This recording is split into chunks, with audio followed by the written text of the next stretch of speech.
Hello and welcome to the THE webinar, The Evolving Role of the University Library, Aligning Digital Transformation with Open Research, held in partnership with Digital Science. My name is Sridhu and I'm the Deputy Editor for Brand Content at THE. As libraries evolve from their traditional functions into part of a larger digital infrastructure, they play an important strategic role in advancing research. But to fully realize their potential, universities must adopt a joined-up approach across teams and tackle challenges to building a cohesive research ecosystem.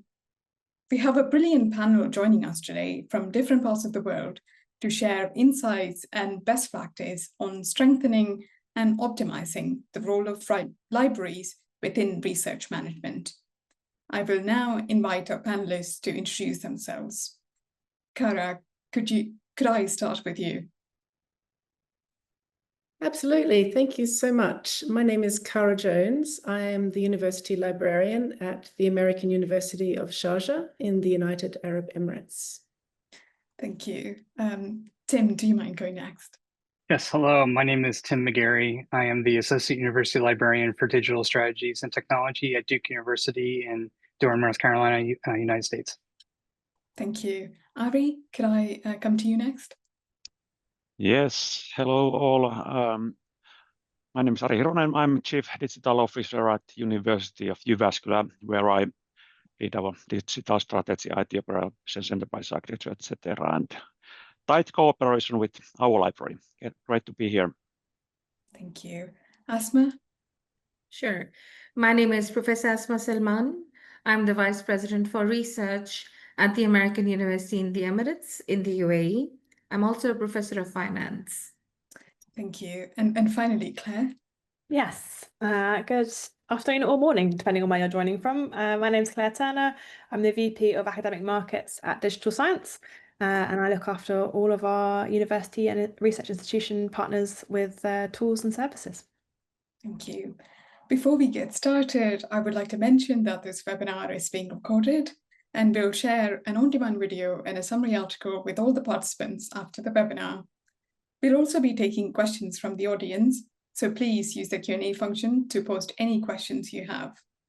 Before we move on to the main discussion, I will hand back to Claire for a brief presentation and to get the conversation going. Over to you. Lovely, thank you very much. Yes, so I'm really just going to hopefully set the scene for a few short minutes. I've only got 4 slides, I think, so I'm hoping to be maximum 5 minutes, talking you through the theme of today's conversation and a little bit about who we are as we are sponsoring this with THE. So as I mentioned, I'm the VP of Academic for Digital Science. We are a company that really supports researchers to do the work they need to do, and we partner with universities to enable that. So we provide tools, data and services, in this case today especially, that help libraries act as enablers and really active participants in the research process. Our tools span everything from research and outputs management to institutional reputation, rankings, data and tools, and researcher writing and literature management tools as well. So for today, we're really looking here at the digital transformation of libraries within universities and academic institutions, and the role of an institutional repository and how that's really changing its needs in recent years. Obviously, an institutional repository is really vital to enhancing access to knowledge globally, to expanding research and learning opportunities, and it's really transforming what traditional libraries can offer and bring to the researcher's experience. So as a core sort of research infrastructure component that a university needs to provide, this can, in these days, do anything from still manage thesis and journal publications as they have done historically, moving on to research data as well and sharing a much wider variety of outputs from research. So being able to handle more file formats, larger file sizes, data still getting bigger, and the need for this to all be also machine readable to actually be used in a meaningful way. by a lot of the AI tools that are out there now is a really interesting space. So sort of revising and reviewing what we need from a technological point of view with an institutional repository is a big theme for today's conversation. To really achieve a fully integrated ecosystem of tools and platforms, institutions have to look at their digital capabilities across all areas of the university. Today, we're going to really hone in on the library and the services and tools they need to provide. My background is particularly with Figshare at Digital Science, so I am coming from quite a few years of partnering with universities to transform their repository landscape with some more modern tools. So if we look at what the library's role is in achieving this digital transformation, as I mentioned, a wider variety of outputs are being asked of librarians to be able to support in sharing. This is often driven by mandates from funders, from governments, from some universities themselves have created some research data policies and mandates. And this is something that's really important for being able to share research in all its forms. And so some of the challenges of this are that research data can often be fragmented. It can be provided to administrative staff and librarians and helpers at universities in different formats across various systems, and digital libraries can really help play a role in unifying this dispersed research data. And libraries have really responded to this very quickly, actually. And in the last sort of 5 to 10 years, we've seen the role of a research data manager really come to life. And most universities, at least in the UK where I'm based, have a research data management library specialty, and that has come with fantastic set of defining what this means. What are the policies? What makes a good data repository? What are the licensing options available to researchers to be able to share that data in a way that is as open as possible but as closed as necessary? Is a mantra that we hear a lot when we're sharing data and supporting researchers to do so. And by actually really leveraging this data and being able to share it, it acts as a fantastic shop window for universities to be able to show both prospective faculty, students, what data the university is producing. It helps to provide a shop window for industry partners looking to find ways to partner with universities, find out what specialties exist in the university. So it's a really fantastic way to sort of get more value out of the research being produced as to share research data, especially in an institutional repository. This is a little schematic I've put together to sort of show where we might be today, and this could be a good topic of conversation. Have I put the today line in the right place for everybody on this call? Historically, and this is both universities and also companies. So Digital Science obviously is a company that works with vendors to have our operational systems working internally. So I think this works in all instances, but we have all experienced buying products to serve different needs in different departments at a company or a university, and those were often very isolated. Things like feed started to come through, so you could move data sometimes one way, sometimes bidirectionally between systems. We've started to move to more functional integrations with APIs that can do some really powerful things and move not just data between them, but start to really connect those tools to be a more meaningful experience. So in this case, I could think of maybe plugging an institutional repository into a CRIS system or a RIM system as a really good example of connecting up library with research office. But what I think we'd all like to get to, or at least I'd like to get to, especially in the research landscape, is more unified user journeys. So really not just some tools having some APIs, but really being able to move forward into something that is more interoperable across the whole ecosystem. I would expect that most tools should be shipped with APIs as a standard these days.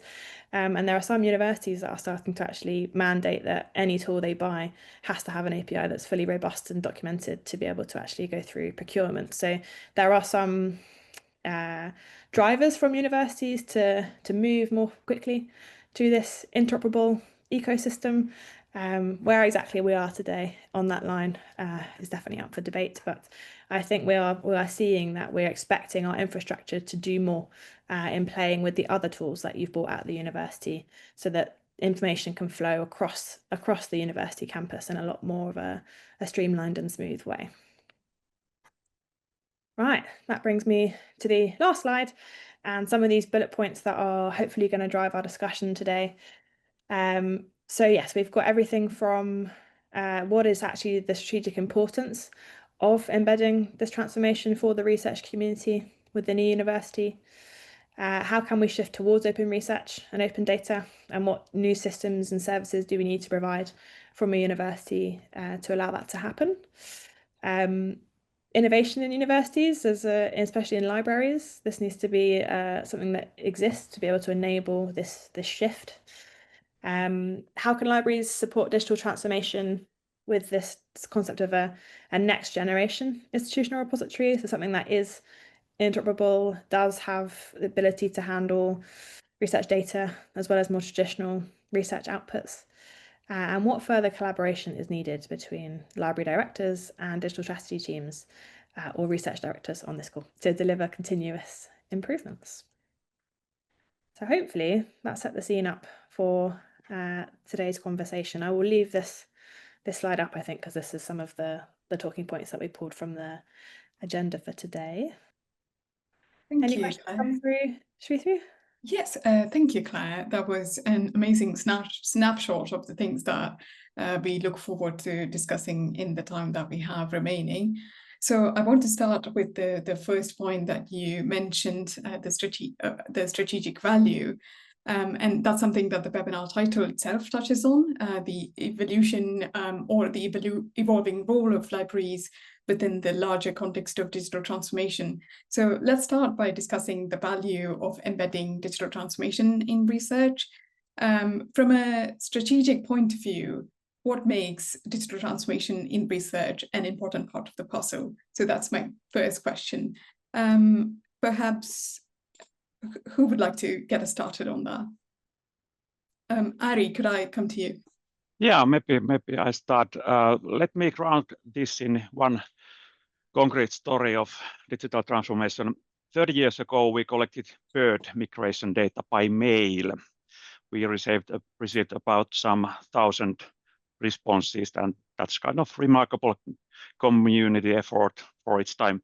Today, we have a string of migratory birds application, citizen science application, and we have 300,000 users. We have 50 million verified observations. So this kind of open source mobile technology has lowered the threshold to participate. Workflow automation has enabled scaling of research, and AI supports actual analysis of data. And all that creates kind of higher quality, faster arriving, scaled decision-ready evidence. And not just in this specific area, we are now building for 3 other similar kind of citizen science approaches. So just one example, but digitalization can really be transformative when we combine different kind of enablers, digital enablers, participation at scale, AI, etc., and open approach in many ways, not just data, but opening whole science for participation. So simple example, but really changed dramatically the results and overall research approach. Thank you so much. That was a great opening answer to that question. And I think one of the key advantages of digital transformation is the kind of agility it can bring to processes. So bringing that back to research, what role does digital transformation play in improving research agility and innovation? Is there something anyone would like to add to the previous question and then the second point about agility? Perhaps Kara, could I come to you? Sorry, Asma has her hand up there, but I'll, Asma, did you want to go ahead? After you, Kara, no worries. Okay. I just wanted to add to that digital transformation for any university anywhere in the world at the moment is just being baked into strategy everywhere. So there is not a strategic plan or a strategic document in any university, I think, that doesn't mention the words digital transformation if it's been done in the last year or two. It's becoming really core to what we're doing. But I think at the same time, what we need to keep thinking at the heart of what we do is that researchers want to do the research. And so we're here to enable them with the systems that work to make it easier for people to be able to do the research they want.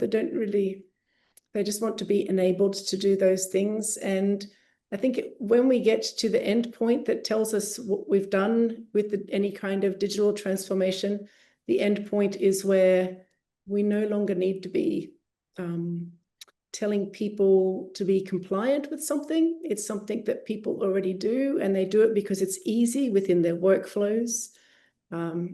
That's my thinking on where we want to get to. And that's what agility should mean to us, is that it's just easy for people to do, and researchers can do the work. And just as an example, we've got my associate vice chancellor for research. When I call him up these days, he says, I really love the work you're doing with open access and impact. And he's like, the library's opened up my eyes to how I get my research noticed. And we've sort of made things easier for him in terms of getting his research out there. So he's busy curing cancer and saving lives and doing all that sort of stuff. But he's getting grants, and he's working with international collaborators. So he wants things to be easy so that he can do the work that he needs to do. And I think us providing systems that don't require a lot of work on his side or support that we can give in terms of the training that we can provide, I think that's helping him to be a better researcher by using the systems that we can provide and help with. Thank you. Thank you, Cara. Asma, your thoughts on that? Yeah, I would just add on to that. It's like some of our colleagues have mentioned already, the universities and especially the libraries play a very important role when it comes to embedding research into the system. It does save time, but it gives huge amount of visibility. And that is one of the points I wanted to make as well, that there could be a lot of great research happening, but if nobody's reading it, if people don't have access to that, then that creates, it doesn't serve the purpose of what originally was the thought about this research. Having said that, we've all been through COVID-19, and we've seen how things change dramatically at that point of time, according to a research, 8 years ahead of their time. And that actually changed a lot of mindset. Now, things may have been slower for some universities and quicker for others. But one of the strategic importance that the digital transformation for research has is also attracting funding. And through this digital transformation, the open research, or the open channels that you have, or open data, that has definitely attracted the themes where people in different parts of the world are doing to another set of researchers who may or may not have any idea about that. So not that it has gone that we are going to now do research about the technology. It's about technology being there and then the research evolving onto that. So everything is data driven. Now, of course, there's a lot of things that go into compliance, the kind of data we have, so on and so forth. But it takes into consideration the ranking bodies. It takes into consideration the societal contributions that the researchers would want to have and what their global footprint looks like.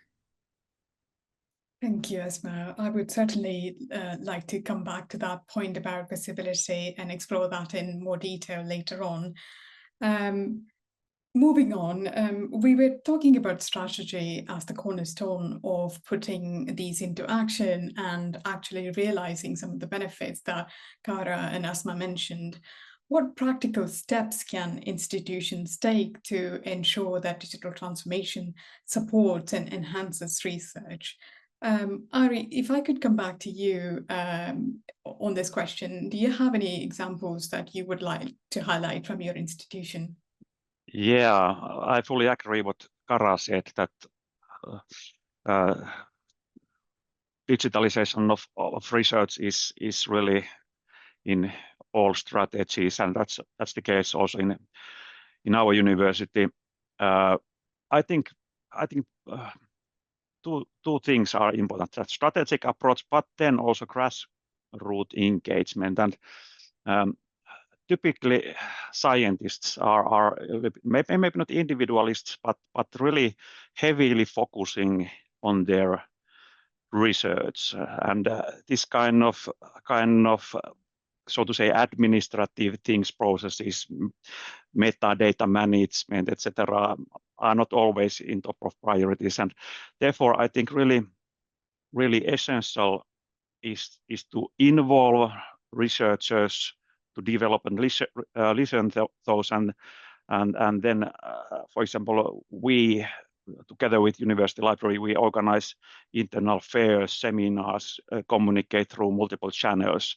So it's a little bit tricky to reach whole researcher community, but utilizing a lot of different kind of approaches, we can reach many, and also putting information available easily.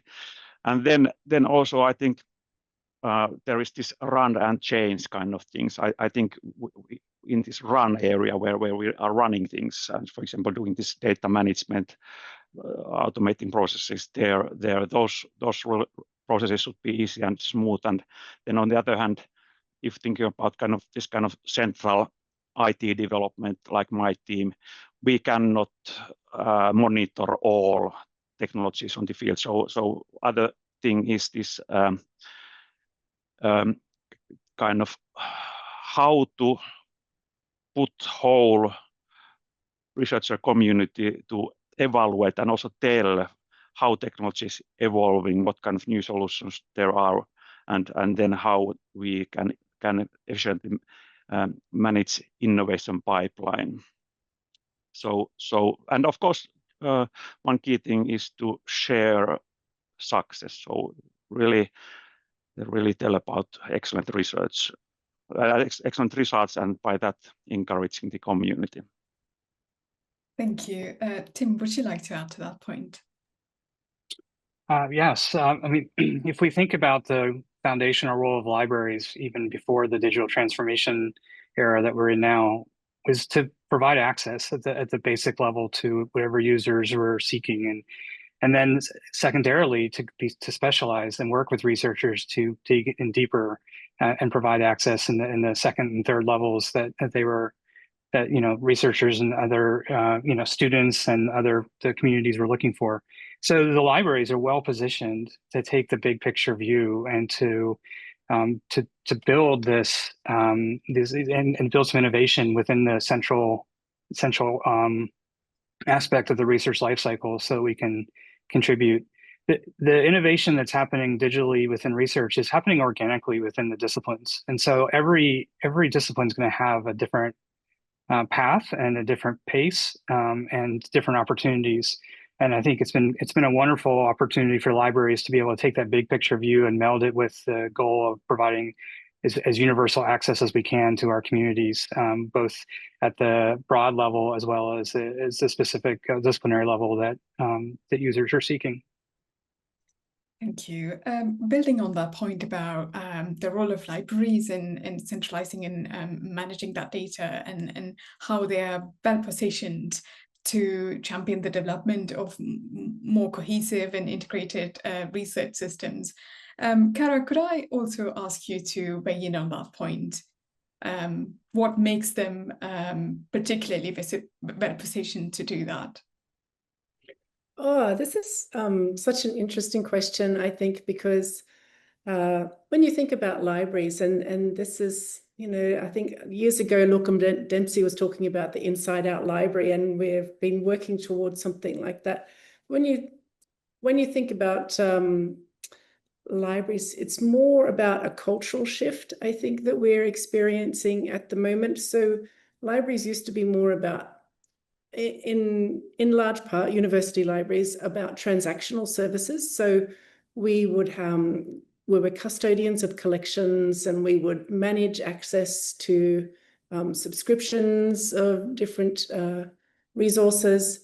But now we're moving into being more of a player in the research and education life cycle. And I think I'm going to throw in education there as well. I don't think it's just the research life cycle, but it's the education life cycle as well, that librarians with information literacy are becoming more embedded and more involved in that whole beginning to end and circular life cycle about the creation and dissemination of knowledge. And I think it's a really exciting place for us to be at the moment. And we had just this week at my university, we've been talking to a lot of potential interviewees for a position for a scholarly communications librarian, which again is another role along with research data managers that has become very popular over the last 10 to 15 years.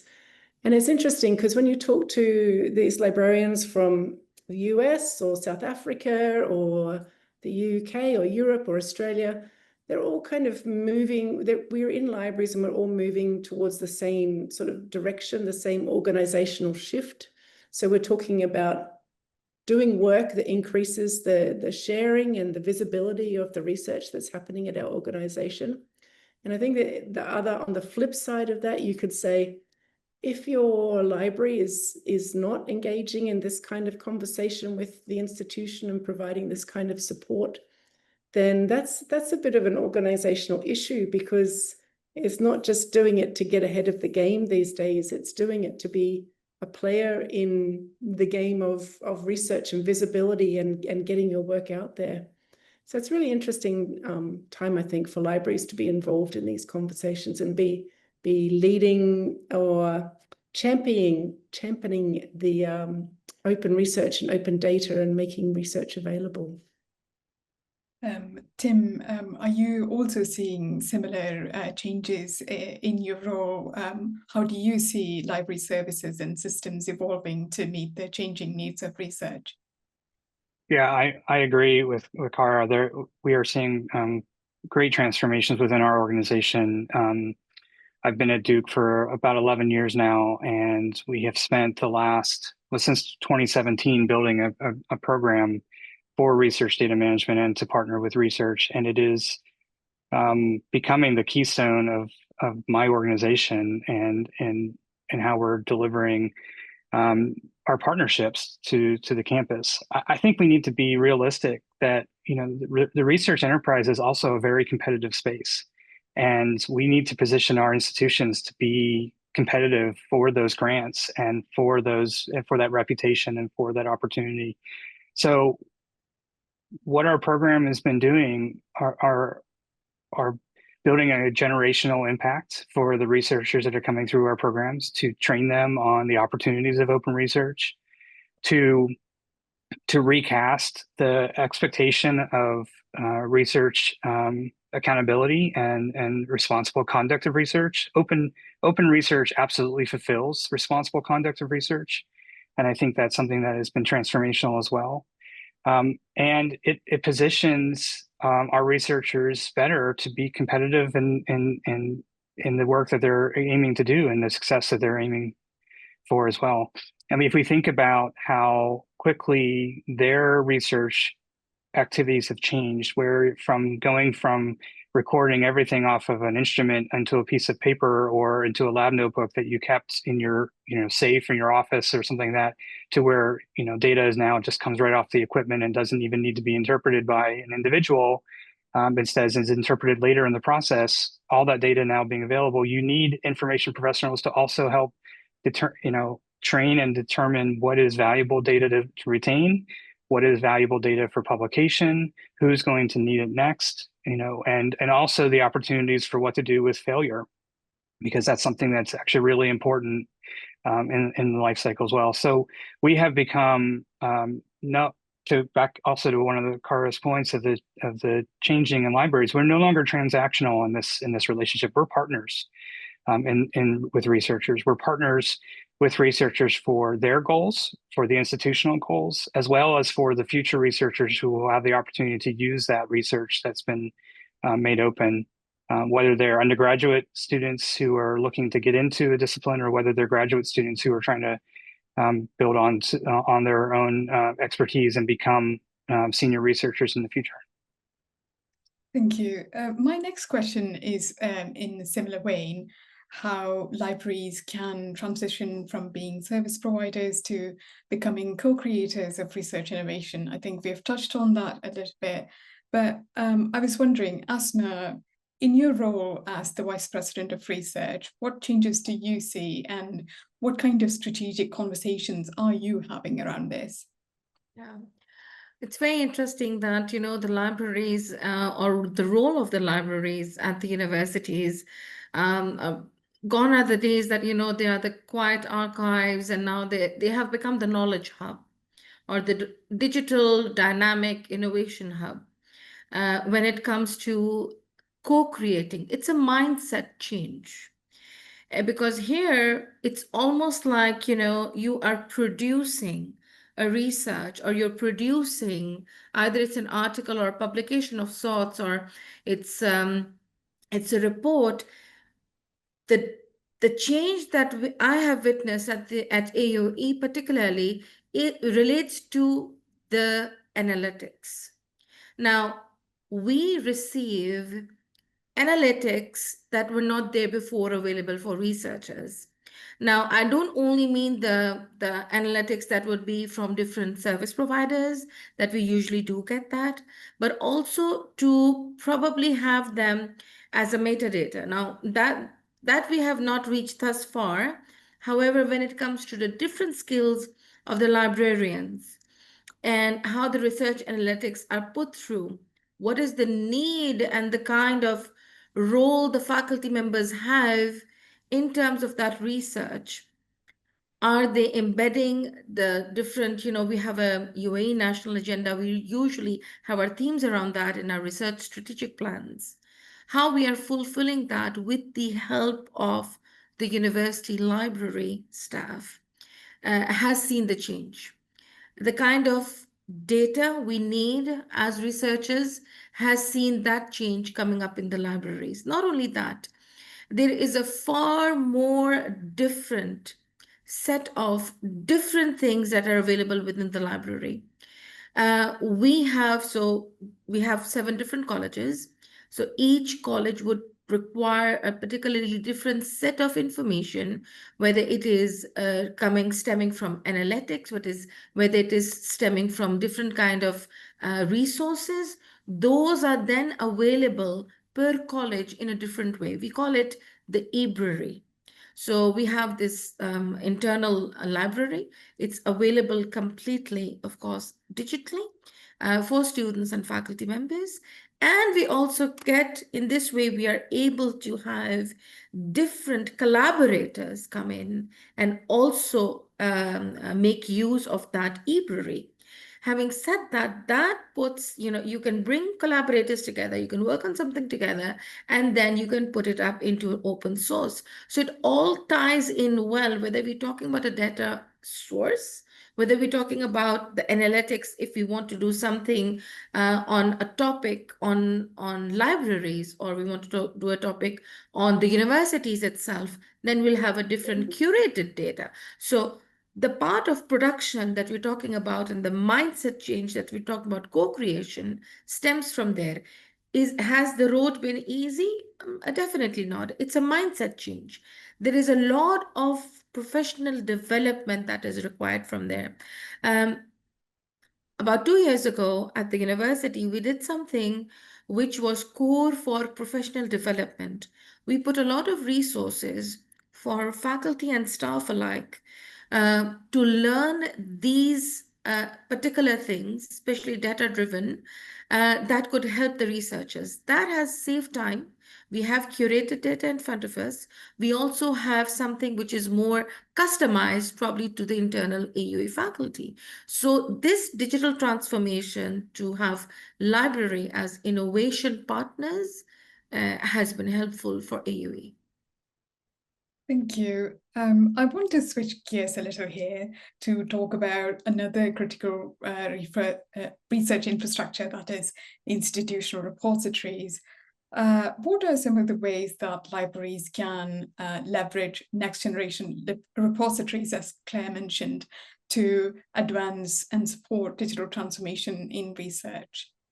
I guess, Tim, could I come to you on this point?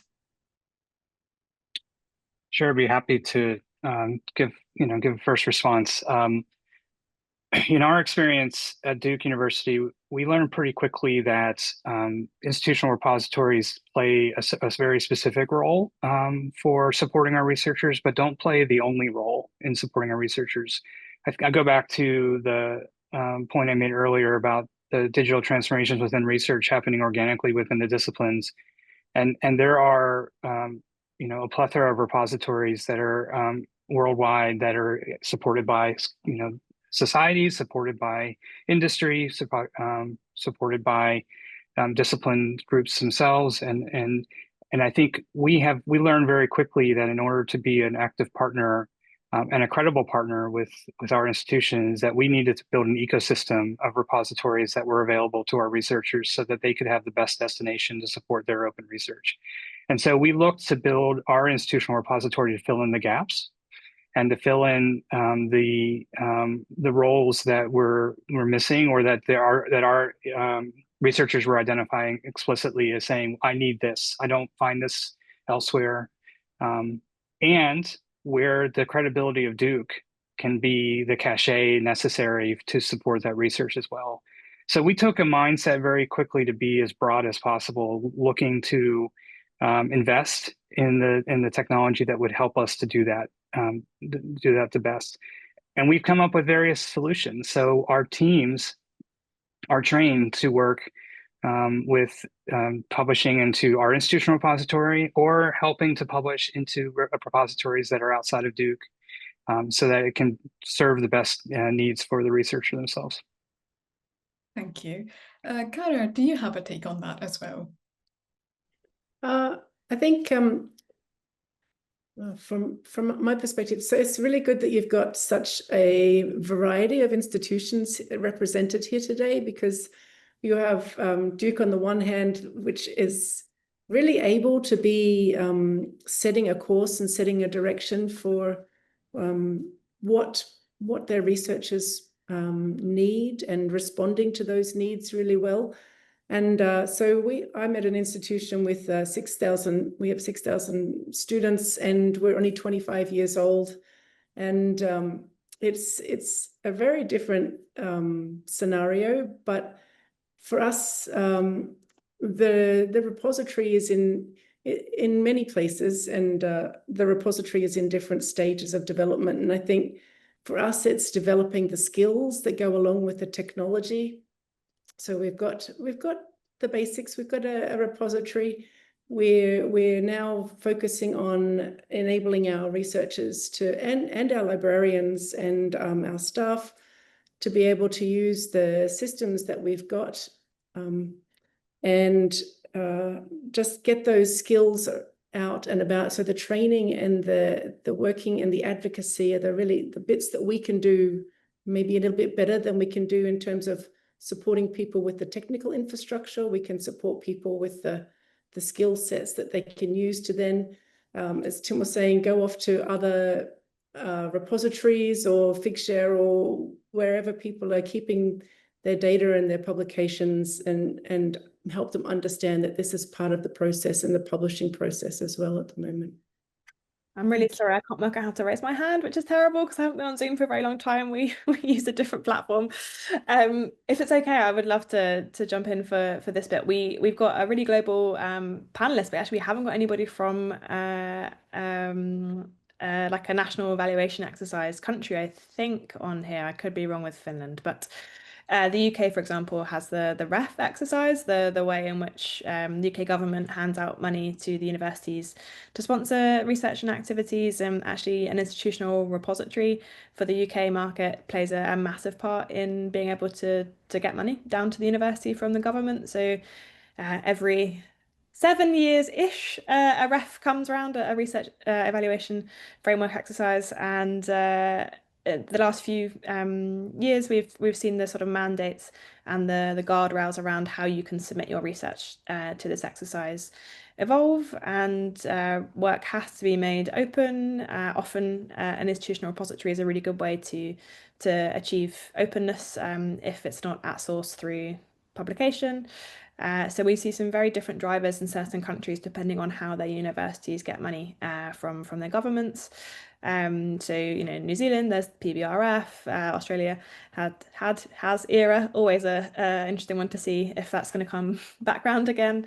South Africa, I mentioned earlier, has the DHET exercise. So all those sorts of universities based in countries that have some sort of mandates tied to their government exercises. An institutional repository can play a really important part in enabling researchers to submit their work, and then librarians can really give them a route to do that, which again, as you mentioned earlier, should be as painless as possible. So we want to really reduce rekeying metadata. We want to really reduce barriers to logging in. Some really basic things that we need to make sure our systems are doing that let researchers log in and get that bit done as quick as possible, because it's the least interesting part of their jobs, but they need to do it for the universities to be able to still be afloat and be a part of their exercises. Thank you, Claire. I think we're on the same page. I was about to ask you the next question anyway. So when we speak about the role of those such platforms in maximizing the value of research assets and also improving research workflows, what is the importance of features like in interoperability that you mentioned in perhaps removing some barriers and making the user journey better? Yeah, I can really quickly just say from what I've experienced in the last few years, responding to calls for submissions for proposals from universities going out to the market for a new and improved repository, we've seen a really big shift in that sort of RESTful, well-documented API that can let a university move that metadata and data around wherever they'd like to within their workflows, because every university very much has different drivers as to what they'd like to do with an institutional repository. And we just got to make sure that that's possible. I think beyond that, even we're looking at indexing as well. So the types of organizations that are looking to index from repositories, there are new ones springing up all the time. OpenAIRE was a really big one in the last 5 years. That's a European initiative to really capture as much research metadata as possible from all kinds of outputs. So we really have seen a need for repositories, at least the ones that we're providing, to keep pace with an ever-growing list of indexing relationships, and that again is relied on sort of robust metadata, good identifiers, having multiple identifiers in a repository. Crossref DOIs are an identifier that the community has been well versed in for years, and DataCite is a really good example of a new pretty well adopted identifier for research data. So ideally repositories, even at an institutional level, would be able to handle multiple types of identifiers to really let that be a one-stop shop for all kinds of research. Thank you. Tim, would you like to add to that? Yeah, well, I certainly want to plus one the persistent identifiers. That's crucial, particularly in the collaborative nature that research is happening and across the world. I want to highlight also the scale and ability to transfer research from their research spaces into repositories has become a crucial bottleneck and infrastructure that needs. So Globus, I think, is one example of an opportunity to be able to integrate with a repository with the research space, because as the digital transformations continue to accelerate in the research space, we're collecting more and more data, even disciplines that traditionally haven't been as expansive with the data in the past are getting more and more data sets and need to have that processing power. And I think it's going to, AI is going to play a big role in this. And so thinking about the ways that we can integrate AI tools into this process are going to be very helpful. Again, it's one of Claire's points about, the metadata piece and sort of the publishing piece being the kind of most boring parts for the researchers, but really some of the most critical ones are some of the areas that we may be able to leverage AI the most, and to be able to help transform that experience and accelerate the ability to get the data to a published state or into an open shareable state. We mentioned visibility earlier, and we know that visibility and reuse are core concepts of open access. So my next question is, how can libraries, or what strategies can libraries or institutions use to amplify their impact of research impact through discoverability and reuse? Asma, perhaps you would like to come in on that? Absolutely. Thank you for that. I think I'm glad to mention about AI as well. I think one of the main thing that the library directors, I'm sure that they've recognized that already, is to have a unified vision. That helps simply because we understand what the challenges perhaps are there. There was something that happened at the country level where I was involved with the AI strategy. So that was among different universities. Similarly, could be done through different libraries coming together for that shared vision. Now, it could be, cross-institution-wide conversations that are required. So we always, if there is a library with having a particular set of resources that can then be, of course, used across different libraries. This is something that happens, of course. I'm glad that we are coming from different parts of the world. I did understand when Claire meant, 7 year, and so you have this research framework. We are still pretty new in the UAE when it comes to research ecosystem. I would still say that we are at the infancy stage. Kara mentioned 25 years. I'm coming from a university which is only 18 years old. So again, you would find other universities in similar situations. However, the thing that I believe is needed the most is to ensure that we can make use of each other's resources, coming back to deliver what is going to help not only the researchers and in a particular university, but also in universities across, let's say, the country, across the state, etc. So I can give you one example where there has been such kind of a great effort going on for research and digital transformation, and also going across the libraries to have that shared vision, is the particularly in the state of, or the Emirate of Dubai, is the Dubai RDI, which is Research, Development and Innovation, which is under the Dubai Future Foundation. Now, they have rolled out different kind of research grants which have never been seen before in the UAE. And those were particularly for the universities within the Emirate of Dubai. Now, what helped there was that you could always have a partner in another emirate. And also what they are giving grants across are for different centers, research centers, and also the resources within the library.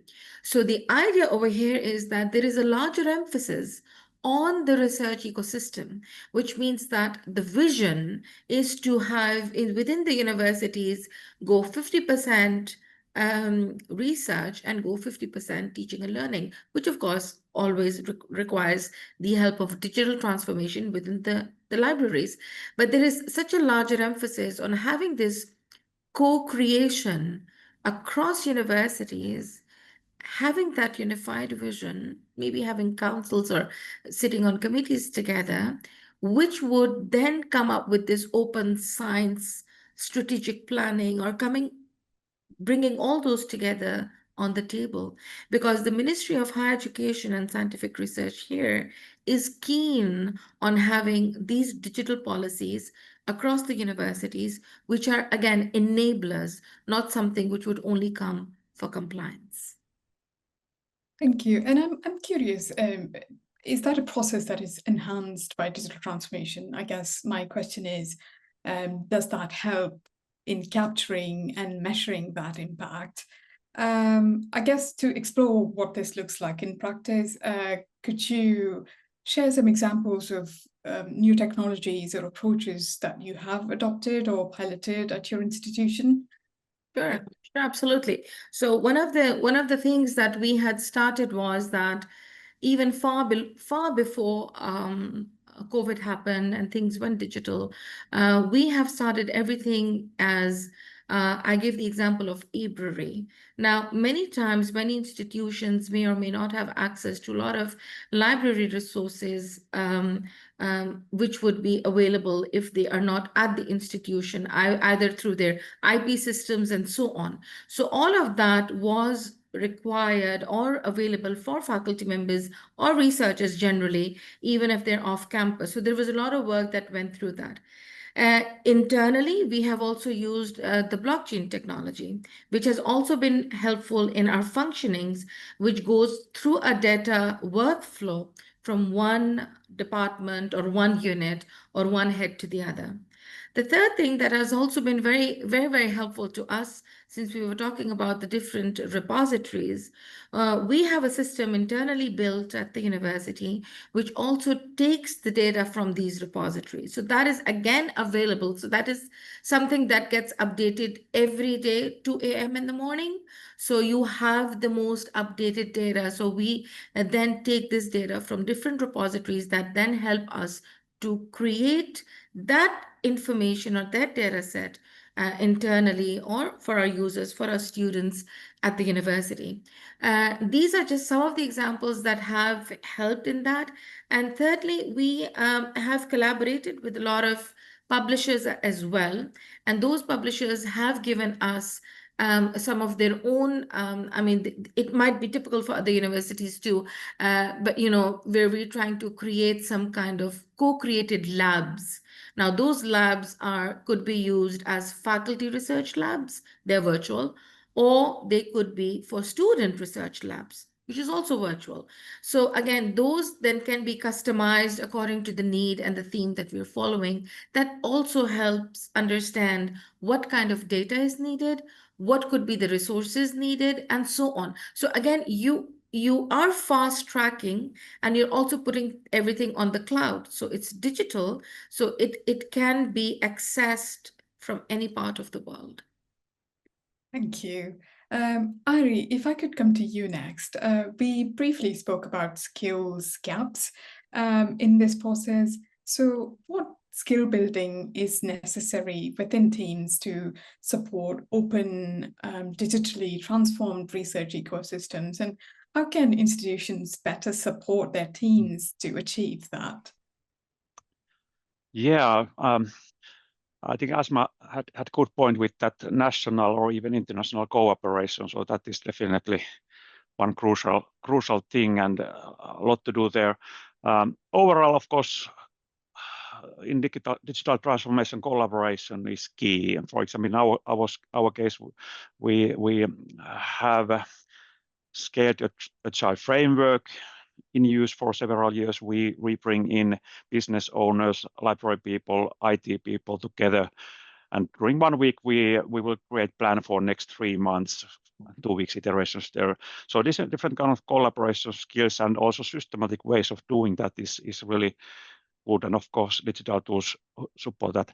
Of course, understanding new technologies. And I think scientists really, of course, are really deep in their own domain, but then we have a lot of other things which they are maybe not observing. So we need to educate that and also ask if they would be interested in some things there. And then also applying digital tools in research workflows. And for example, from this kind of searching point of view, I think metadata is important, and they're automating the process to collect metadata and not just one form in the beginning of the process, but really kind of continuous process to update it is really important. And then these days, awareness of data security and digital risks, especially in context of AI and emerging technologies, pretty much all digital solution products will be in some way kind of AI tools. That in the background there will be some AIs, and that for sure may be risk or maybe not. So I think lot of things to do. Human interaction finally is key thing. Thank you. We only have a few minutes left. So the final point I would like to come to is about the benefits of cross-functional collaboration. We spoke about how library and digital strategy teams need to co-create a shared vision that aligns library innovation with broader digital transformation and research goals at institutions. So could you speak about the benefits of cross-functional collaboration, especially in eliminating some of the silos and fragmentation amongst teams that we discussed earlier? I can share what we've done at Duke.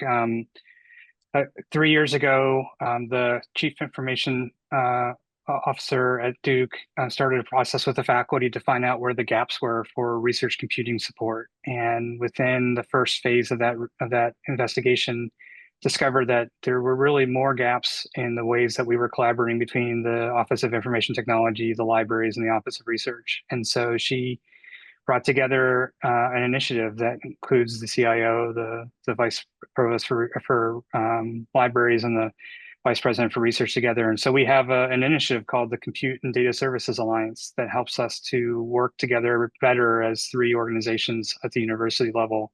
And it's been a really wonderful project over the last 18 months or so to think about the ways that we could be doing our work in each of our organizations more efficiently, and also communicate in a different way that allows us to reach the whole of the research community at the university.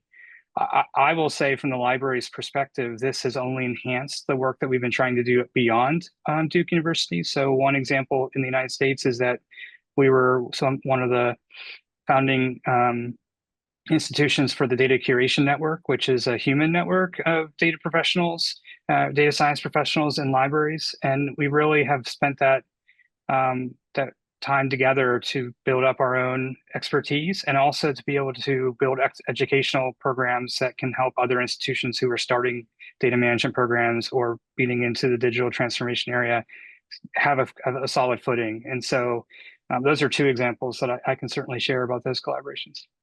Thank you.